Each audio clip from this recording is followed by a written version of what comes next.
Today is Friday, June 27th, and this is the wake-up call from WUSF. I'm Gabriella Paul. Sky LeBron is taking it easy. Today, you'll get a preview of some events for your weekend, but first, here's your daily dose of news. Tomorrow is St. Pete Pride's biggest event. The parade in downtown draws huge crowds, but some members of the LGBTQ+ community aren't too happy with how corporate the festivities have gotten. V is part of the People's Pride Coalition that's been calling this out. We're using their first name only to protect their privacy. We don't want to be cheering for a float for GE Aerospace or Jabil or Mosaic or Walmart. Considering the history of Pride as a resistance, we wanted to make sure that that was still being represented in modern and contemporary Pride celebrations. V said St. Pete Pride has cut out about $100K in corporate sponsorship this year in response to their protests. Also in St. Pete, there's a 100-year-old casino that's getting a major facelift. The Manhattan Casino was a cultural hub for the African American community, but it closed in 2022. Now the city will spend almost $5 million to give the two-story building new life as an entertainment and event venue. Tampa Bay Rays shortstop Wander Franco has been found guilty in a sexual abuse case involving a 14-year-old girl. A Dominican Republic court gave him a 2-year suspended sentence. Prosecutors wanted a 5-year prison term for him and a 10-year sentence for the girl's mother, who's accused of trafficking her. She'll serve that full term.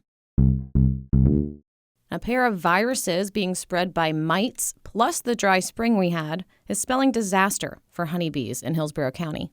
Local beekeeper Rain Verbeck says you might have noticed this if you've looked at the front of your car recently. When you look outside, you look at the front of your vehicle, how many insects do you have stuck to your grill right now? There is an overall decline of insects, and the honeybees is included in it. He says the viruses are causing the biggest bee colony losses he's ever seen. The U.S. Department of Agriculture says this can be traced back to the mites spreading the disease. They've become more resistant to pesticides. You can learn more about what can be done at WUSF.org. Let's do it. Yay! All right, it's Friday, so you know what time it is. I'm here with Malika Hollis with Arts Axis Florida, and you've got our event roundup for the weekend. So, Malika, what is the move? Hi, Gabby, and there's a lot going on this weekend. Since it's the last week of June, of course, we have St. Pete Pride Parade. It's going to be this Saturday from 2 to 10 p.m., and it's free. Anyone can come, and we all know what Pride's like. It's going to be a lot of fun. It's time to celebrate the queer community, and just come out and get ready for a great time. That's right. It's the largest Pride Parade in Florida, so show out, have fun, and if you've been, you know it is hot out there, so bring some water, bring some towels. If you bring your pup, because it is dog-friendly, make sure you take care of them too. And next we have the Sunset Zip Lines. Yes, we do have zip lines in Florida, and this one is in Oldsmar. It's a 2.5-hour ride. With expert guides, you're going to be seeing all the sights around Tampa Bay. When I think of zip lines, I think, 30 seconds going straight downhill from also where in Florida? Where is it tall enough? Quick down into like a lake. You know exactly. what I mean? But 2.5 hours, man, they've got a 200-foot bridge you're going to go over, an aerial obstacle course. I mean, this does not sound like the move if you've got a fear of heights. Yeah, I'm not sure I will be there, but I hope the rest of you have fun. Not partaking? I'll think about it. Next, we have Art on the Spectrum. It's at the Tampa Museum of Art, and it's from 10 a.m. to 12 p.m., and it is free if you RSVP. This is a sensory-friendly event for children or adults who have any sensory sensitivities. And if you can't make it this weekend, it's actually going on the last Sunday of every month.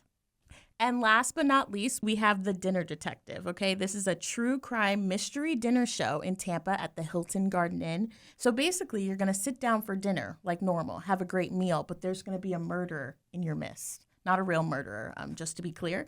Thanks for clarifying. Yeah, don't want anybody to be scared. Please come eat. It's going to be from 6 to 9 p.m., and you can still get tickets now. So calling all true crime junkies in the area, this is your time, put all of your podcast listening and docuseries watching to work. Yep, this is your time to shine. At the Hilton Inn. Mm-hmm. Well, thank you for the time, Malika. Thank you, Gabby. Well, if you don't like him for his understated fashion, you probably like him for his comedy. Mark your calendars for September 6th when Adam Sandler is visiting Amalie Arena during his tour. Tickets go on sale today at noon. And if you want to get a good laugh a lot sooner, well, there's some good options in Tampa this weekend. You've got the Commodore, Side Splitters, and The Gimmick with some comedy shows for you. Well, that's it for Friday's Wake Up Call from WUSF. If you like what you're hearing, take a second, like, subscribe. I'm sure Sky would love to come back to a job, and we'd love you for it. So make the most of your weekend, and I'll be here first thing Monday morning to ease you back into the week.